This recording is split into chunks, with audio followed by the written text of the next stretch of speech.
சீனாவில் இன்று மீண்டும் 26 நாட்டு தலைவர்கள் கூடினர். அமெரிக்காவுக்கு போட்டியாக சீனா நடத்திய பிரம்மாண்ட ராணுவ விழா. உலக அரங்கில் சீனாவின் பலத்தை காட்டும் செயலா? ரஷ்யா, இந்தியா, வடகொரியா தனது நட்புக்குள் இருக்கிறார்கள் என்று அமெரிக்காவுக்கு காட்டும் ஜி ஜின்பிங்கின் தந்திரமா? சீன இளைஞர்களை கவருவதற்கு நடத்தப்பட்ட விழாவா? பச்சை நிற கவச ரயிலில் வந்த கிம் ஜாங் உன். ஜப்பான் எதிர்ப்பு பார்க்கலாம் இந்த வீடியோவில். சீனா தனது வளர்ந்து வரும் ராஜதந்திர மற்றும் இராணுவ வலிமையை செப்டம்பர் 3ஆம் தேதி புதன்கிழமை உலகிற்கு வெளிப்படுத்தியது. முதன்முறையாக சீனாவின் நவீன போர் விமானங்கள், ஏவுகணைகள், டாங்கர்கள் மற்றும் சமீபத்திய மின்னணு போர் ஆயுதங்களை 26 வெளிநாட்டு தலைவர்கள் கலந்து கொள்ளும் நாட்டின் மிகப்பெரிய இராணுவ அணிவகுப்பில் காட்சிக்கு வைக்கப்பட்டது. ஜி ஜின்பிங் இராணுவ அணிவகுப்பு மரியாதையை ஏற்றுக்கொண்டார். நம்மூரில் பொருட்காட்சி நடக்கும், குடும்பத்துடன் பார்த்துவிட்டு விளையாடிவிட்டு வருவோம். ஆனால் இங்கு சீனா காட்சிக்கு வைத்திருந்தது எல்லாமே அதிநவீன போர் விமானங்கள், ஆயுதங்கள், விளையாட்டு பொருட்கள் அல்ல. 2ஆம் உலகப் போரில் ஜப்பானிய ஆக்கிரமிப்புக்கு எதிராக சீனா பெற்ற வெற்றியின் 80வது ஆண்டு நிறைவை நினைவுகூரும் வகையில் நூற்றுக்கணக்கான துருப்புகள் இந்த விழாவில் பங்கேற்றன.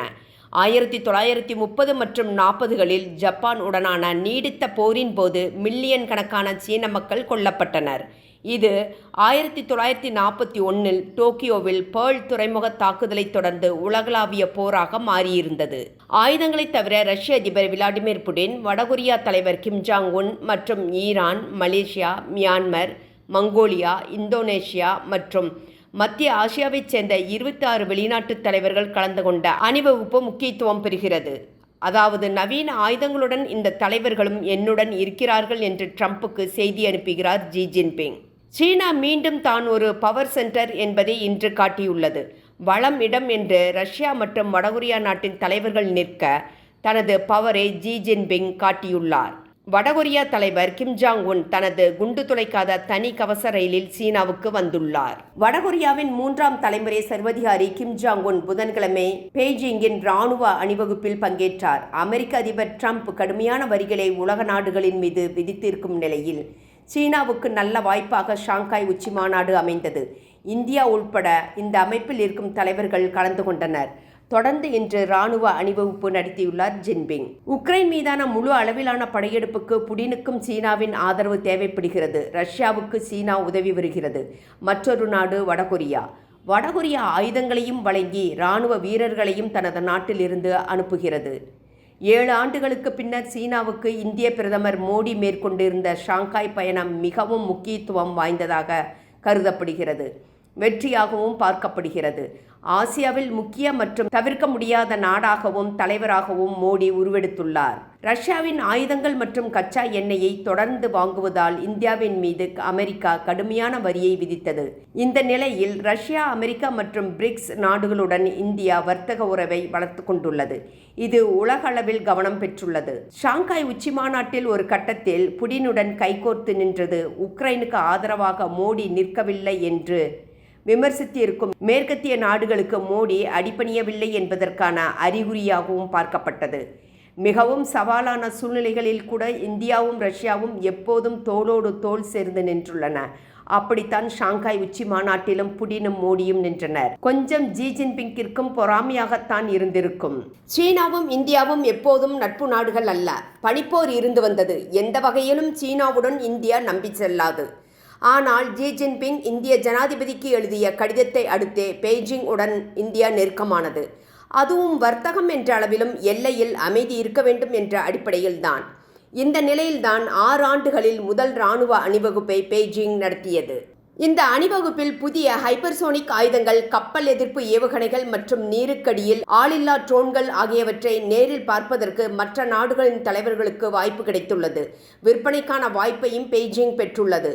அணிவகுப்புக்கு முந்தைய நாட்களில் எடுக்கப்பட்ட செயற்கைக்கோள் படங்கள் வடமேற்கு பெய்ஜிங்கில் உள்ள ஒரு தளத்தில் நூற்றுக்கணக்கான வாகனங்கள், விமானங்கள் மற்றும் பிற இராணுவ ஆயுதங்கள் உருவாகி வருவதை காட்டியுள்ளது. ஜி ஜின்பிங், கிம், புடின் மூவரும் ஒரு சேர மேடையில் தோன்றினர். ரஷ்யாவின் போருக்கு பக்கபலமாக இருப்பது வடகொரியா.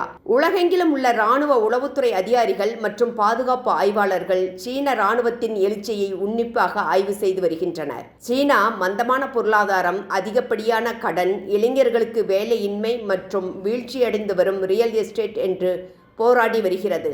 இந்த நிலையில் இந்த காட்சிகள் தேவைதானா என்று சீன மக்கள் நினைக்கக்கூடும். சீனாவின் அணிவகுப்பில் இருந்து நாம் எதிர்பார்க்கக்கூடிய 3 விஷயங்கள் உள்ளன. முதலாவதாக சமீபத்திய தொழில்நுட்பம் மற்றும் பெரும்பாலும் உள்நாட்டில் தயாரிக்கப்பட்ட இராணுவ தளவாடங்களின் காட்சி. அதாவது உலகில் இன்று நாங்கள்தான் இராணுவ ஆயுதங்களில் முன்னணியில் இருக்கிறோம் என்று பறைசாற்றுகிறது. இரண்டாவதாக 2ஆம் உலகப் போரின் வெற்றி நாடாக சீனா தன்னை உலக அரங்கில் காட்டிக்கொள்ள முயற்சிக்கிறது. அதாவது 2ஆம் உலகப் போர் ஐரோப்பாவுக்கு மட்டுமல்ல, இப்போது ஆசியாவுக்கும் ஒரு வெற்றி என்ற செய்தியை ஜி அனுப்புகிறார். இது அமெரிக்காவுக்கு எரிச்சல் செய்தியாகவும் இருக்கலாம். மூன்றாவதாக சீனா வலுவான பொருளாதாரத்தில் இருக்கிறது என்ற செய்தியை நாட்டு மக்களுக்கு அனுப்ப நினைக்கிறார்.